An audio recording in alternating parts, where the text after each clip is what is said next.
오늘 룻기 원어강의 18번째 시간입니다. 오늘 우리는 룻기 1장 9절에서부터 14절까지 말씀을 함께 합독을 했습니다. 오늘 룻기 1장 9절은 여호와께서라고 이렇게 시작이 됩니다. 오늘 제목은 여호와, 하나님의 성호, 하나님의 거룩한 이름, 신성, 히브리어 4글자, 요드해, 와우해, 연결해서 읽으면 여호와, 여호와라는 제목을 가지고 함께 말씀을 나누길 원합니다.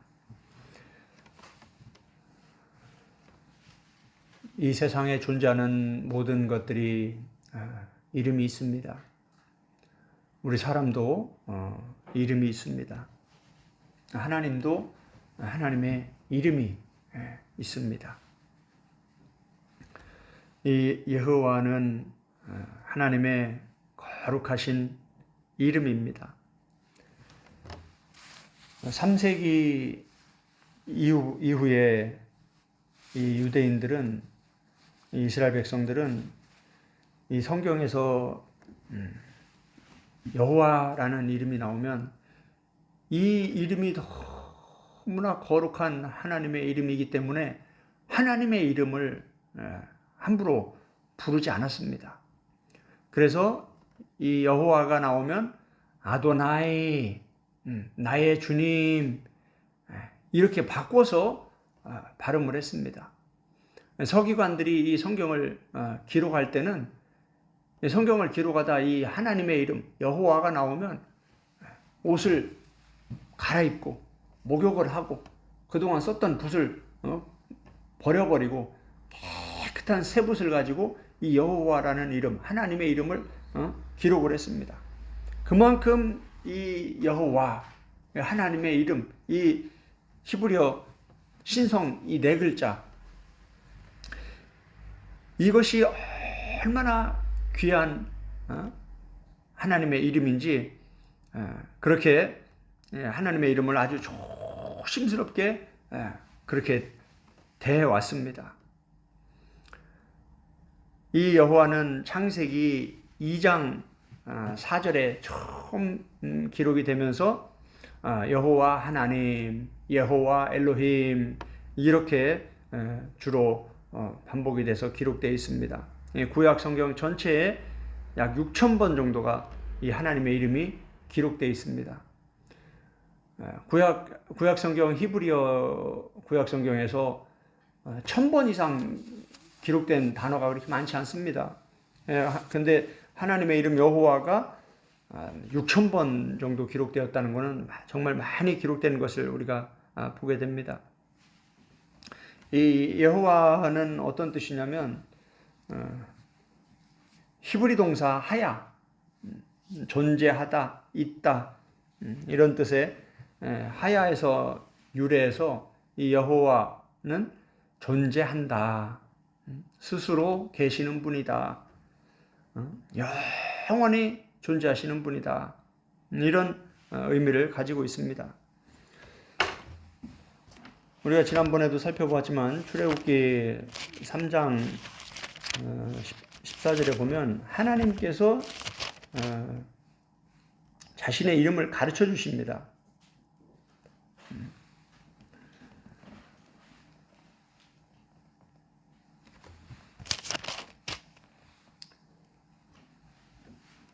출애굽기 3장 11절부터 보면 모세가 하나님께 아뢰되 내가 누구이기에 바로에게 가며 이스라엘 자손을 애굽에서 인도하여 내리까? 하나님이 이르시되 내가 반드시 너와 함께 있으리라. 내가 그 백성을 애굽에서 인도하여 낸 후에 너희가 이 산에서 하나님을 섬기리니 이것이 내가 너를 보낸 증거니라. 13절 모세가 하나님께 아뢰되 내가 이스라엘 자손에게 가서 이르기를 너희의 조상의 하나님이 나를 너에게 보내셨다 하면 그들이 내게 묻기를 그의 이름이 무엇이냐 하리니 내가 무엇이라고 그들에게 말하리까? 14절 하나님이 모세에게 이르시되 나는 스스로 있는 자이니라. 또 이르시되 너는 이스라엘 자손에게 이같이 이르기를 스스로 있는 자가 나를 너희에게 보내셨다 하라. 여기 14절에 나는 스스로 있는 자이니라. 모세가 물어보죠. 그 너를 보낸 그 하나님의 이름이 뭐냐? 그렇게 물으면 내가 어떻게 대답합니까? 하니까 하나님이 나는 스스로 있는 자니라. 예흐에 아쉘 예흐에. 영어로는 I am who I am. 나는 나다. 나는 있다. 나는 스스로 존재한다. I am he who exists. 이런 뜻입니다. 하나님께서 하나님의 이름을 스스로 있는 자라고 이렇게 말씀해 주셨는데 그것이 바로 여호와입니다. 출애굽기 20장에도 보면 중요한 말씀이 있습니다. 출애굽기 20장 22절부터 보면 여호와께서 모세에게 이르시되 너는 이스라엘 자손에게 이같이 이르라. 내가 하늘로부터 너에게 말하는 것을 너희 스스로 보았으니 너희는 나를 비겨서 은으로나 금으로나 너희를 위하여 신상을 만들지 말고 내게 토단을 쌓고 그 위에 내 양과 소로 내 번제와 화목제를 드리라. 내가 내 이름을 기념하게 하는 모든 곳에서 내게 임하여 복을 주리라. 아멘. 하나님께서 하나님의 이름을 기념하는 모든 곳에서 하나님께서 복을 주시겠다. 이렇게 말씀하셨습니다.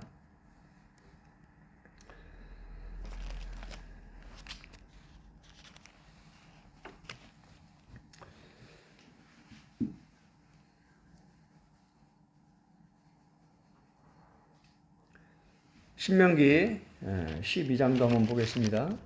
신명기는 참 너무나 중요한 말씀이죠. 신명기 12장 1절부터 보면 내 조상의 하나님 여호와께서 내게 주셔서 차지하게 하신 땅에서, 이 땅이 바로 가나안 땅이죠. 유대 베들레헴이죠. 너희가 평생에 지켜 행할 규례와 법도는 이러하니라. 너희가 쫓아낼 민족들이 그들의 신들을 섬기는 곳은 높은 산이든지 작은 산이든지 푸른 나무 아래든지를 막론하고 그 모든 곳을 너희가 마땅히 파멸하며 그 제단을 헐며 주상을 깨뜨리며 아세라상을 불사르고 또 그 조각한 신상들을 찍어 그 이름을 그곳에서 멸하라. 너희의 하나님 여호와께서는 하나님 자신이 하나님이 어떤 분인지 자꾸 알려주시는 겁니다. 너희의 하나님 여호와께서는 너희가 그처럼 행하지 말고 다른 신들을 다른 엘로힘을 섬기던 그 이방인들처럼 그렇게 살지 말고 5절에 오직 너희의 하나님 여호와께서 자기의 이름을 두시려고 너희 모든 지파 중에서 택하신 곳인 그 계실 곳으로 찾아 나아가서 너희의 번제와 너희의 제물과 너희의 11조와 너희 손의 거제와 너희의 서원제와 낙헌 예물과 너희 소와 양의 처음 난 것들을 너희는 그리로 가져다가 드리고 거기 곧 너희의 하나님 여호와 앞에서 먹고 너희의 하나님 여호와께서 너희의 손으로 수고한 일에 복 주심으로 말미암아 너희와 너희의 가족이 즐거워할지니라. 아멘. 참 중요한 말씀이 있습니다. 5절을 다시 한번 보겠습니다. 오직 너희의 하나님 여호와께서 자기의 하나님 여호와 하나님께서 하나님 자신의 이름을 두시려고 너희 모든 지파 중에서 택하신 곳이 있는데 그 하나님의 이름이 계시는 곳, 하나님이 계시는 곳, 거기로 찾아가서 너희가 번제도 드리고 제물도 드리고 11조도 드리고 서원제도 드리고 낙헌예물도 드리고 소와 양의 처음 난 것도 그리로 가져다가 거기서 드려야 된다라고 가르쳐주고 있는 거예요. 참 중요한 말씀입니다. 좀 더 보겠습니다.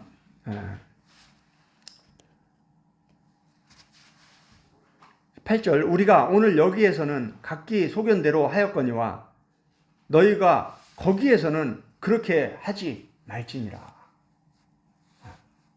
이제 보세요.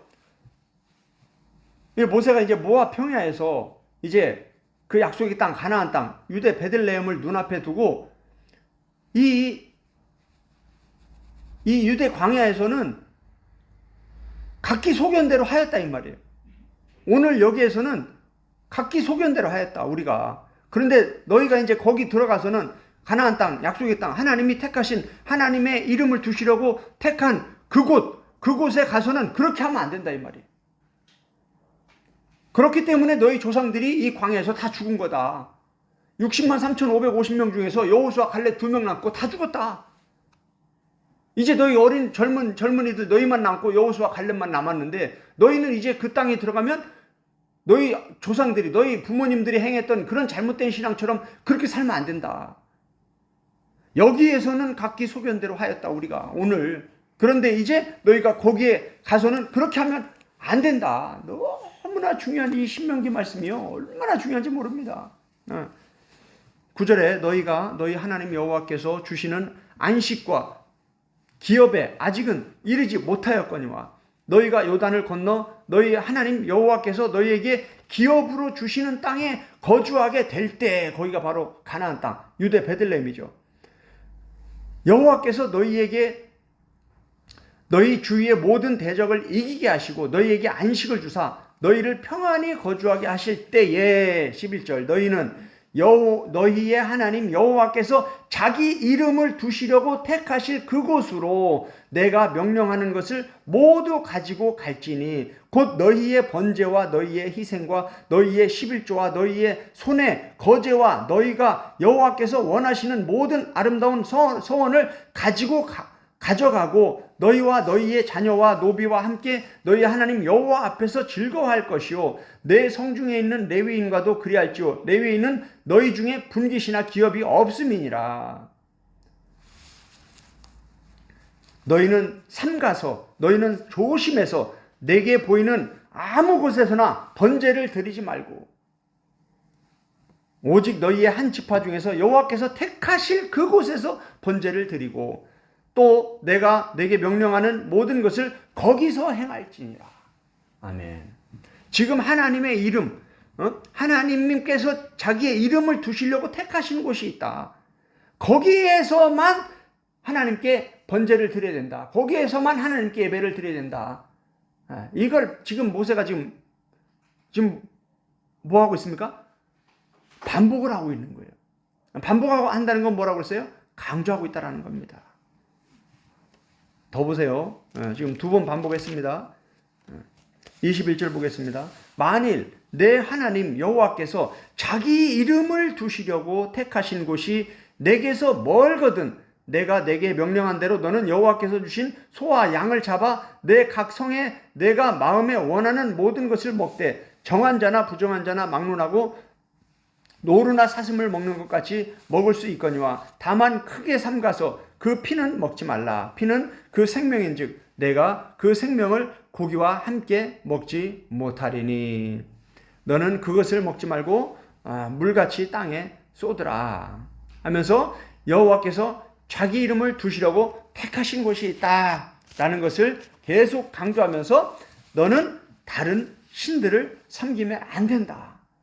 다른 곳에서 네 마음대로 그렇게 번제를 드리고 예배를 드리면 안 된다. 이렇게 가르쳐주고 있는 겁니다. 지금 신명기 12장에만 봐도 하나님께서 하나님의 이름, 자신의 이름을 두시려고 택한 곳이 있다라는 것을 지금 3번이나 반복해서 강조하는 것을 우리가 보게 됩니다. 그러면 이제 다시 룻기로 한번 돌아보겠습니다. 룻기 1장을 우리가 지금 함께 살펴보고 있는데, 지금 나오미가 룻기 1장 1절에 어떻게 시작합니까? 사사들이 치리하던 때에 그 땅에서 흉년이 드니라. 유대 베들레헴의 한 사람이 그의 아내와 2 아들을 데리고 모압 지방에 가서 거류하였다.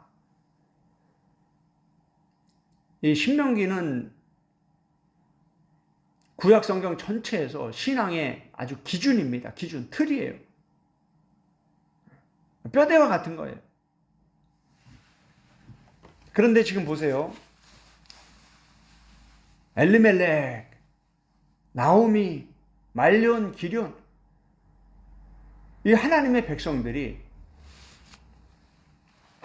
하나님의 이름이 거하는 그곳, 하나님이 택하신 그곳, 그 유대 베들레헴 땅, 가나안 땅, 그 땅을 떠나서 지금 어디로 갑니까? 모압으로 가는 거예요. 그러면 이 사람들이 어떻게 하나님께 번제를 드리고, 어떻게 하나님께 예물을 드리고 죄사함을 받고 어떻게 하나님과 영적인 관계를 맺습니까? 아무리 그들이 모압에 가서 자기들 방식대로 자기들이 원하는 장소에서 하나님께 번제를 드리고 예물을 드리고 했다고 해도 하나님이 받지 않으신다라는 거예요. 그러니까 지금 이 룻기 1장에서 이렇게 쭉 하나님이 말씀하고 있는 이 말씀들을 이제 구약과 신약과 성경 전체를 통해서 이렇게 종합해 보면, 지금 엘리멜렉과 나오미와 말론과 기럐의 신앙이 얼마나 심각하게 잘못되어 있는지가 점점 드러나는 겁니다. 그죠? 하나님의 말씀은 그들 머릿속에 있는지는 몰라도 그들의 삶에 전혀 적용되지 않고 있는 거예요. 흉년이 드니까, 먹기 살기 어려우니까 레헴을 찾아서, 떡을 찾아서, 먹을 걸 찾아서, 양식을 찾아서 자기들이 원하는 곳으로 가서 그렇게 신앙생활 하는 거예요. 이게 룻기 1장 안에 요 잘못된 신앙, 요걸 지금 하나님은 드러내고 계시는 것이고, 그 잘못된 신앙을 갖고 있는 이 나오미를 하나님이 어떻게 징계하시고 훈련하시며 구원의 그 은혜 가운데로 다시 하나님의 축복의 땅, 약속의 땅, 하나님의 이름이 거하는 그 거룩한 땅, 그 하나님이 선택한 그 땅으로 다시 이끌어 오셔서 거기서 또 예수 그리스도의 가문에 들어가는 그러한 놀라운 하나님의 복을 주시는지, 그 내용을 지금 룻기는 기록을 하고 있는 겁니다. 나오미의 이 모압에서의 신앙생활은 내 마음대로 신앙인 겁니다. 내 마음대로 신앙이에요. 말씀대로의 신앙이 아니라 말씀을 따라가는 신앙, 하나님을 따라가는 신앙, 예수님을 따라가는 신앙, 성령님을 따라가는 신앙이 아니라 내가 원하는 대로 가는 내 마음대로 신앙인 거예요. 우리도 인생을 살다 보면 그럴 때가 있습니다. 착각해서, 혹은 고집스러워서, 혹은 인내하지 못해서, 혹은 미혹되어서, 혹은 내 욕심과 야망 때문에 여러 가지 이유들이 있을 수 있습니다. 우리도 인생을 살다 보면 나오미처럼 이렇게 잘못된 선택으로 인해서 하나님의 말씀에서 벗어나서 하나님이 예비하신, 하나님이 선택하신 그 땅, 그 장소, 그 지역, 그 곳을 벗어나는 그러한 사역지, 그러한 교회, 그걸 벗어나는 그러한 일이 있습니다. 그런데도 참 놀라운 것은 하나님은 그런 우리에게 하나님께서 하나님의 방법대로 다시 슈브할 수 있도록, 다시 하나님께 돌아올 수 있도록 하나님은 우리에게 기회를 주시고, 때로는 징계로, 채찍으로 우리를 매질하시면서까지 우리를 선한 길로 하나님께로 다시 이끌어 가신다는 것을 우리는 보게 됩니다. 룻기 1장에 이 여호와라는 단어는 7번 기록이 되어 있습니다. 그리고 2장에는 5번, 3장에는 2번, 4장에는 3번, 이렇게 룻기의 여호와라는 단어가 총 17번 기록이 되어 있습니다. 룻기 1장만 보더라도 룻기 1장 6절에 그 여인이 모압 지방에서 여호와께서 자기 백성을 돌보시사 그들에게 양식을 주셨다함을 듣고 이에 두 며느리와 함께 일어나 모압 지방에서 돌아오려 하여. 여기 처음 룻기에서 여호와라는 이름이 기록이 되는데, 하나님, 여호와 하나님은 어떤 분으로 지금 여기 기록이 되어 있습니까? 여호와께서 자기 백성을 돌보시사 그들에게 양식을 주셨다. 여호와 하나님은 어떤 분입니까? 자기 백성을 돌보시는 분이에요. 할렐루야. 자기 백성이, 하나님의 백성이 무엇이 필요한지를 누구보다 잘 아시는 분이에요. 부모가 자식을 보면 이 자식이 지금 똥을 싸서 기저귀를 갈아야 되는지, 오줌을 싸서 엉덩이를 닦아줘야 되는지 먼저 알잖아요. 우는 것만 봐도, 표정만 봐도 알 수 있습니다. 이 하나님이 약속한 땅, 가나안 땅에 하나님의 백성들이 정말 어렵게 그 땅까지 와서 또 그 땅에서 또 다른 신들을 섬기는 이방인들을 쫓아내고 그 치열한 영적 싸움을 싸우면서 여호수아 시대에 그렇게 멋진 영적 승리를 거두며 그 땅을 차지하고 하나님을 아주 신실하게 섬겼는데, 여호수아 시대가 지나고 나니까 사사기 시대부터 이제 하나님도 모르고 성경도 안 읽고 말씀도 없고 그렇게 자기들 마음대로 그냥 자기 소견에 옳은 대로 이렇게 살아가는 이 심각한 영적 부패와 타락에 빠지는 거예요. 그때 이제 룻기 시대가 이제 그때 시대인 거죠. 사사기 시대. 그러다 보니까 어때요? 하나님이 그 땅에 흉년이 들게 하시는 거예요. 예언서들을 보면 어떻습니까? 하나님의 백성들이 부패하고 타락했을 때 하나님이 전염병을 주시고 흉년을 주시고 전쟁을 주시고 하면서 뭐예요? 계속 하나님이 징계하고 채찍질하는 거예요. 그게 이제 13절에 기록이 되어 있습니다. 1장 13절 보면 나오미가 이렇게 고백을 합니다. 너희가 어찌 그들이 자라기를 기다리겠으며 어찌 남편 없이 지내겠다고 결심하겠느냐. 내 딸들아, 그렇지 아니하니라. 여호와의 손이 나를 치셨으므로 나는 너희로 말미암아 더욱 마음이 아프도다 하매. 여기 보니까 지금 여호와라는 이름이 나오는데 어떤 분으로 기록이 되어 있습니까? 여호와의 손이 나오미를 쳤다. 이게 무슨 뜻입니까? 그래서 내가 너희가 누굽니까? 오르바와 룻이에요. 두 며느리, 남편을 잃어버린 두 며느리. 너희로 인하여 내가 마음이 더 아프다. 이게 무슨 뜻입니까? 여호와의 손이 나오미를 쳤다는 게 무슨 말이냐면 하나님이 나오미의 남편과 두 자식을 쳐서 죽였다, 이런 뜻입니다. 그래서 과부가 된 두 며느리를 보니까 더 마음이 아프다. 지금 이 얘기예요. 이 말씀이. 룻기 1장 6절에서는 이 여호와가 자기 백성을 돌보시고 자기 백성에게 양식을 주시는 분으로 이렇게 기록이 되어 있는데 13절 보니까 어때요? 하나님의 이름이 있어야 할 그곳, 하나님이 선택한 그곳을 떠나서 자기 마음대로 모압에 가서 자기 마음대로 살아가는 이런 영적으로 부패하고 타락한 이런 사람들 하나님이 어떻게 하신다라는 거예요? 치신다라는 거예요.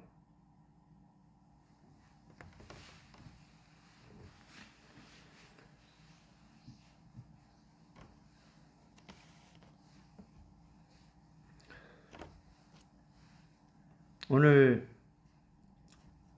이 룻기 1장의 이 6절과 이 13절은 기하중 구조로 볼 때 이렇게 대칭을 이루는 거예요. 1장 6절에서 여호와는 자기 백성을 돌보시고 그들에게 양식을 주시는 분으로 이렇게 소개를 하고 있는데 13절은 어떻습니까? 하나님의 말씀을 버리고 하나님이 선택한 그곳, 하나님의 이름이 있어야 될 그곳을 버리고 자기들 마음대로 아무데나 가서 번제드리고 예물 드린다고 해서 그게 하나님이 받으시는 게 아니라는 거예요. 하나님과 전혀 관계가 없다라는 거예요. 그러니까 그런 영적 부패와 타락에 빠진 그런 하나님의 백성들은 하나님이 치신다라는 거예요. 모세오경 전체가 그 얘기입니다. 이 역사서 전체가, 구약의 역사서 전체가 그 얘기예요. 예언서도 마찬가지고. 그래서 이제 신약에서 예수님의 복음과 사도들의 복음이 같은 복음을 얘기하고 있는 거예요. 하나님의 심판, 하나님의 징계, 하나님의 채찍질. 그런데 이런 말씀은 사람들이 듣기를 싫어하죠.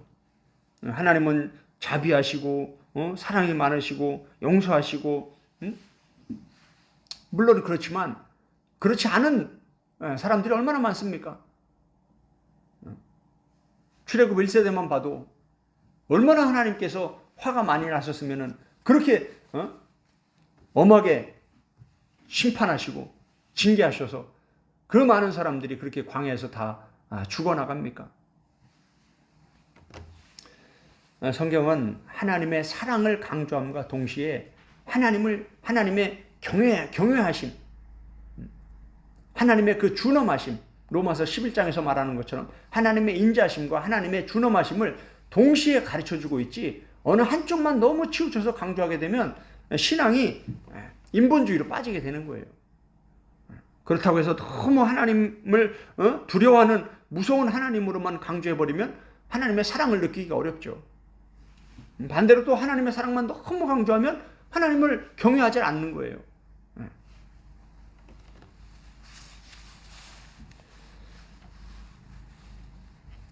오늘 결론을 말씀드리겠습니다.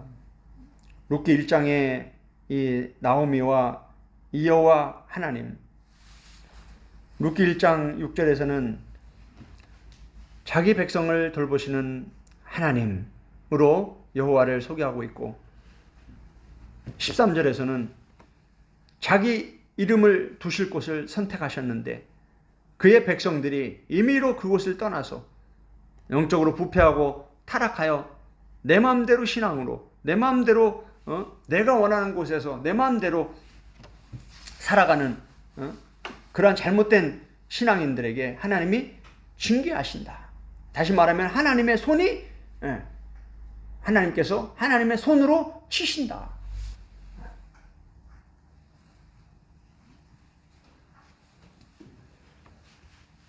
우리도 코로나 시대를 겪으면서 교회들이 많이 변화가 있었습니다. 지금도 코로나가 끝났는데도 아직도 교회로 돌아가지 않고 내가 편한 곳에서 내 마음대로 이렇게 인터넷을 통해서 예배드리고 이런 사람들이 있는 것 같은데 빨리 교회로 돌아와야 되는 겁니다.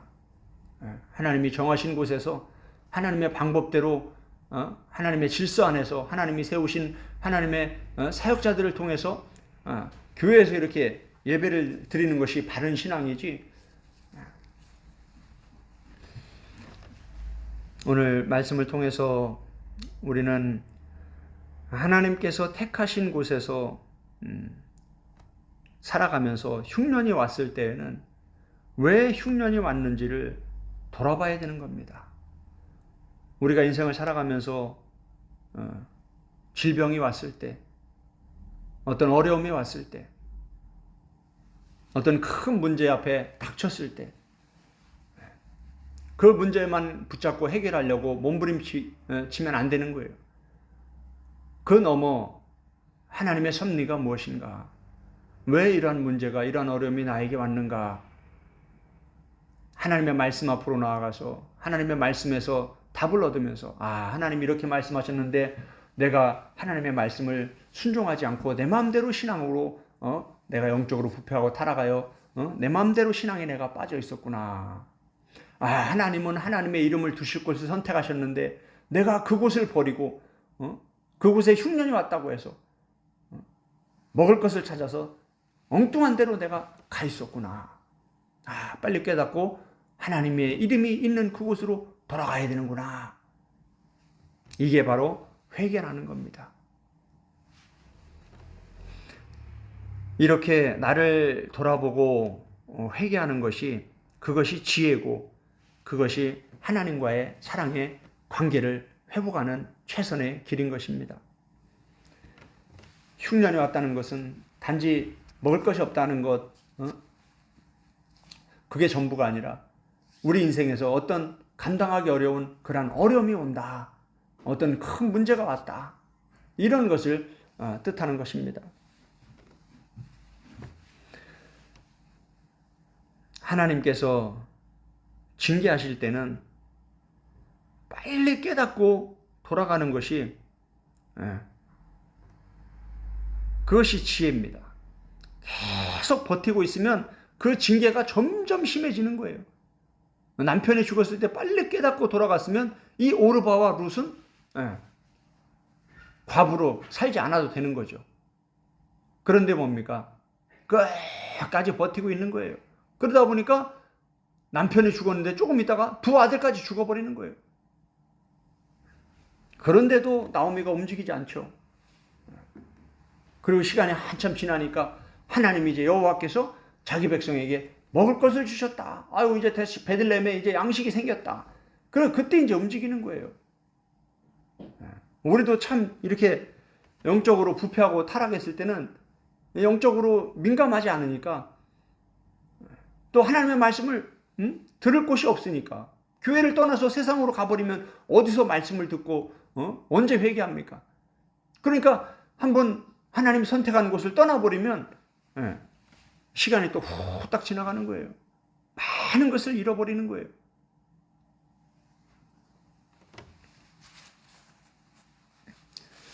하나님께서 하나님의 백성을 징계하신다는 것은 한편으로는 하나님께서 여전히 사랑하고 계신다는 뜻입니다.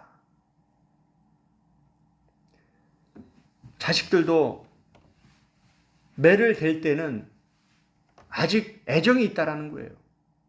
아직 사랑이 남아있다라는 거예요. 그런데 어느 정도 선을 넘어서 버리면 어떻습니까? 매를 안 댑니다. 아예 말도 안 합니다. 그냥 내버려 두는 거예요. 이게 뭡니까? 로마서에서 말하는 하나님이 내버려 두신다. 내버려 두신다. 이건 뭐예요? 하나님도 선을 긋는다라는 거예요. 부부도 마찬가지, 부모 자식도 마찬가지, 사람이 살아가면서 어느 정도 지켜야 될 선이 있습니다. 그 선을 넘어서 버리면 답이 없는 거예요. 하나님도 마찬가지입니다.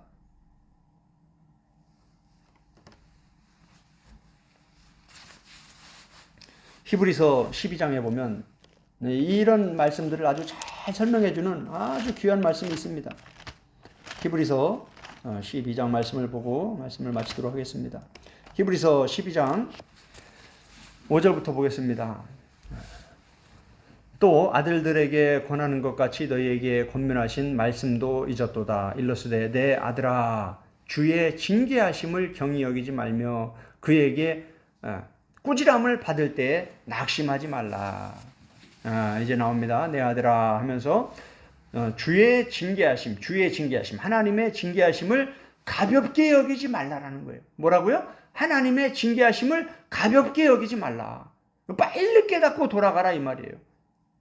그리고 뭡니까? 하나님께서 꾸짖으실 때, 하나님께 꾸지람을 받을 때 낙심하지 말라라는 거예요. 아이고, 이제 나는 이제 끝났나 보다. 포기하지 말라라는 거예요.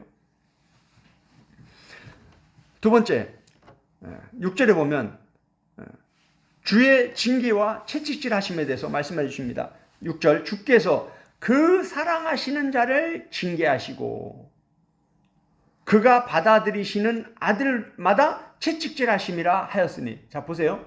하나님이 누구를 징계하고 누구에게 채찍질 하신다라는 거예요? 사랑하는 자를 징계하신다. 사랑하기 때문에 하나님이 그 영혼들을 잘못된 길에서 바른 길로 인도하기 위해서 채찍질을 매를 대신다 이 말이에요. 너희가 참음은 징계를 받기 위함이라. 하나님이 아들과 같이 너희를 대우하시나니 어찌 아버지가 징계하지 않는 아들이 있으리요. 그렇죠? 아버지가 훈육하지 않고 가르치지 않고 매를 대지 않고 엄하게 잘못된 것을 가르치지 않으면 어떻게 됩니까? 이 사람이 뭐가 옳고 그른지를 모르고 자라는 거예요. 그러니까 어떻게 됩니까? 그 사람들이 성인이 돼버리면 자기들 마음대로 하는 거예요. 다른 사람들한테 피해가 주든 말든 범죄자들이 다 그렇게 사는 거 아닙니까? 지금 교육이 무너지고 가정이 무너지니까 자식을 뭐 하나만 낳고 금이냐 옥이냐 이렇게 키우다 보니까 너무 이기적이고 다른 사람을 배려할 줄 모르고 국가나 사회 큰 공동체 그림을 보지 못하고 너무 이기적으로 내중심적으로 그렇게 살아가는 사람들이 점점 많아지고 있지 않습니까? 징계는 다 받는 것이거늘 너희에게 없으면 사생자요 친아들이 아니니라. 하나님이 사랑하는 아들에게 징계를 하시고 채찍질을 하신다라는 거예요. 그게 없으면 하나님의 아들이 아니라는 거예요. 죽은 아들이요 친아들이 아니기 때문에 그러는 거예요. 친아들이 아니면 엄하게 그렇게 할 수가 없죠. 하기 어렵죠. 또 우리 육신의 아버지가 우리를 징계하여도 공경하였거든 하물며 모든 영의 아버지께서 더욱 복종하며 살려 하지 않겠느냐. 우리 육의 아버지가 우리를 그렇게 징계해도 아버지를 우리는 공경하고 존경하잖아요. 아버지라는 자체만으로도. 그런데 모든 영의 아버지이신 하나님께서 그렇게 하시는 것은 우리가 더욱 그 하나님께 복종하며 살아야 되지 않겠느냐. 이런 하나님의 징계와 채찍질하심, 꾸지람에 대해서 신약 성경에서 잘 가르쳐주고 있습니다. 이렇게 7절에서 10절까지는 육의 아버지와 영의 아버지에 대해서 비유를 통해서 이렇게 설명을 해주는 겁니다. 10절에 보니까 그들은 잠시 자기의 뜻대로 우리를 징계하였거니와 육의 아버지의 뜻대로 우리를 징계했지만 오직 하나님은 우리의 유익을 위하여 그의 거룩하심에 참여하게 하시느니라. 아멘. 참 중요하네요. 뭐라고 말씀하십니까? 우리의 유익을 위해서 하나님이 징계하시고 채찍질하시는 이유는 뭐라는 거예요? 다른 게 아니라 우리의 유익을 위해서라는 거예요. 예, 참 우리도 이제 자식을 키워보면은 다 똑같지 않습니까? 인생을 쭉 살아오면 자식이 뭔가를 결정하고 뭔가를 할 때 벌써 우리는 그 앞에 뭔 일이 일어날지까지 쭉 보입니다. 왜? 그게 삶의 지혜니까, 인생의 지혜니까. 인생을 그렇게 살아왔으니까 우리도 그렇고 우리 주변에도 그렇고 수많은 사람들을 봐왔기 때문에 저렇게 하면은 저렇게 인생이 힘들어질 텐데, 아유 저렇게 하면 인생이 참 힘들 텐데, 저거 안 되는데, 이게 보이잖아요. 하나님도 마찬가지예요. 하나님이 영원히 존재하시는 분, 하나님 스스로 계시는 분이에요. 누구의 도움이 필요도 없고 누가 나을 필요도 없고 그냥 하나님 혼자 스스로 영원히 계시는 분이 얼마나 지혜가 많으시겠어요. 영원히 계시니. 우리 인생도 60만 넘어가면 지식이 평준화가 된다고 하는데 이 세상에서 60년만 살아도 웬만한 건 다 알잖아요. 이제 살아가는 게. 하나님은 영원히 계시는데 얼마나 지혜가 많으시겠어요. 그분이 우리에게 말씀하시고 우리에게 가르쳐 주시는 이유는 이게 다 우리에게 유익이 된다라는 거예요. 그러니까 말씀을 가까이 하면 가까이 할수록 우리가 복을 받는 거예요. 우리의 삶이 평탄한 삶이 되는 거예요. 하나님과의 사랑의 관계, 이 부모 자식 간의 영의 아버지와 우리의 이 영적 관계가 더 좋아지고 더 가까워지기 때문에 더 이 삶이 풍성해지는 거예요. 더 평안하고 더 감사하고 더 기쁘고. 그래서 하나님은 결국은 하나님의 거룩하심에 참여하게 하신다. 자꾸 이 더러운 삶, 이 세상에 찌든 삶, 이 세상의 방식대로 살아가는 그러한 삶, 베드로가 칼을 뽑아서 막 휘두니까 예수님은 어떻게 말씀하십니까?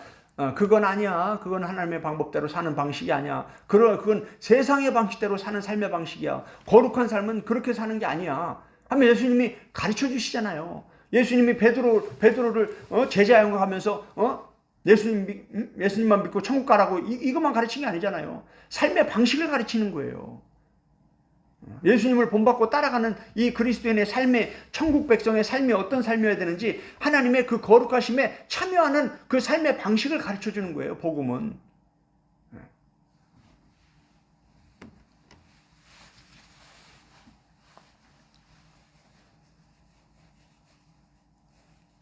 마지막에 이제 12절, 13절에서 이제 우리가 할 일에 대해서 가르쳐 줍니다. 11절에 무릇 징계가 당시에는 즐거워 보이지 않고 슬퍼 보이나 후에 그로 말미암아 연단 받은 자들은 의와 평강의 열매를 맺느니라. 아멘. 징계를 받을 때는 참 힘듭니다. 그러나 그 후에는 나오미가 그렇게 지금 1장에서 얼마나 눈물을 흘리면서 지금 하나님의 손이 자기를 쳤다고 지금 얼마나 후회하고 있습니까? 그런데 2장, 3장, 4장에 가면 갈수록 어떻습니까? 놀라운 의와 평강의 열매를 맺어가면서 아주 놀라운 스토리로 이루기가 끝나지 않습니까? 마찬가지입니다. 우리 인생도 마찬가지예요. 우리도 때로는 잘못하고 실수하고 하나님이 선택한 곳을 떠나서 방황할 때가 있습니다. 그때 하나님이 우리를 버리지 아니하시고 간섭하신다라는 거예요. 어떤 방식으로든 어떤 사람을 붙여서든 다시 하나님께로 나오도록, 다시 하나님이 선택한 곳으로 돌아오도록 하나님께서 이끌어 가신다라는 거예요. 그 과정이 여러 가지 어려움과 힘듦과 아픔들이 있을지라도 그 끝에서는 반드시 의와 평강의 열매를 맺게 된다라는 겁니다. 하나님이 그렇게 우리를 이끌어 가신다라는 거예요. 빨리 깨닫고 하나님께로 돌아가는 거, 휴부하는 게 이게 지혜인 거예요. 이게 관계 회복의, 사랑의 회복의 지름길인 거예요. 결론입니다. 12절. 그러므로 피곤한 손과 연약한 무릎을 일으켜 세우고 너희의 발을 위하여 곧은 길을 만들어 저는 다리로 하여금 어그러지지 않고 고침을 받게 하라. 너희 발을 위하여 곧은 길을 만들어라. 길을 만들어라. 길, 때레크죠. 구약에서 계속 얘기하는 그 때레크, 예수님이 길 되시는 그 호도스, 구약과 신약에서 이 길에 대해서 가르쳐주는 이 길을 얘기하는 거예요. 삶의 방식을 얘기하는 거예요. 너희가 어떻게 살아가야 되는지 그 삶의 방식을 잘 정립하라. 성경을 기준으로, 구약과 신약의 말씀을 기준으로, 예수님과 하나님의 말씀을 기준으로 너희가 어떻게 살아갈지를, 그 삶의 방식을, 삶의 태도를 잘 세워가라, 이런 뜻입니다. 하나님은 우리를 징계하시고 채찍질 하시기 때문에 우리는 그 속에서 빨리 깨닫고 우리가 어떤 길을 가야 될지, 어떤 말씀을 붙잡고 하나님과 예수님과 성령님을 따라가야 되는지, 그런 역할들은 우리가 해야 된다는 겁니다. 오늘 선포된 말씀을 붙잡고 함께 성령님과 1대1로 기도하는 영의 기도 가운데로 나아가기 원합니다. 함께 기도하겠습니다.